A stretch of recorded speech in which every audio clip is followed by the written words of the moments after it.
Aujourd'hui, j'ai une nouvelle technique de manipulation à vous révéler. Aujourd'hui, on va parler de vos mains et de la position que vos mains doivent avoir quand vous êtes en train de discuter avec votre ex.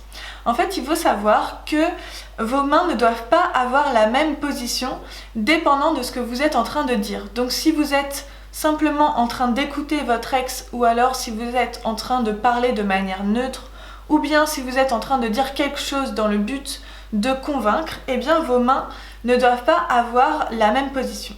Alors, quelles sont les meilleures positions dépendant de ces situations? Premièrement, quand vous êtes dans une phase d'écoute, le mieux à faire, c'est de placer une main sur l'autre, comme ça, sans croiser les doigts, un petit peu à la manière de Mona Lisa, si vous voulez. Donc, une main sur l'autre, bien à plat. Quand vous êtes en train de dire quelque chose de manière neutre, donc si c'est simplement une information ou si vous échangez simplement quelque chose, donc ce qu'on appelle une parole neutre, le mieux à faire, c'est de décroiser vos mains et de les poser à plat sur la table, l'une à côté de l'autre.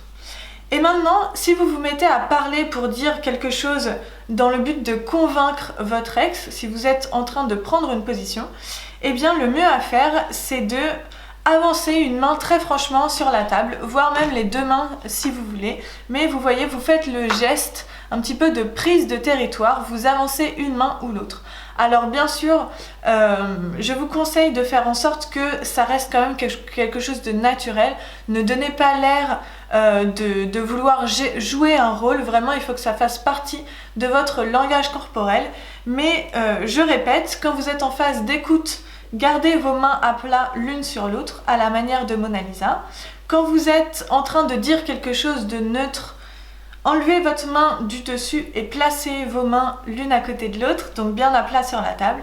Et quand vous êtes en train de dire quelque chose dans le but de persuader quelqu'un, dans le but de convaincre votre ex, je vous conseille vraiment, donc le mieux à faire, c'est de avancer une main très franchement sur la table, une main ou l'autre.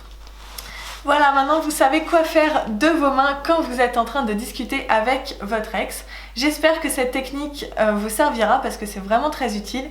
Et si vous aimez justement ce genre de technique, j'ai préparé une formation pour vous qui s'appelle 50 nouvelles techniques de manipulation pour récupérer votre ex et qui sont totalement inédites par rapport à une première formation que j'avais faite il y a quelques mois et qui comprenait déjà 50 premières techniques de manipulation.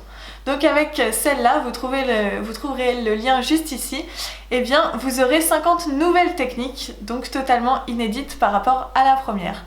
Quant à moi, je vous retrouve dans quelques jours pour de nouvelles techniques. À bientôt!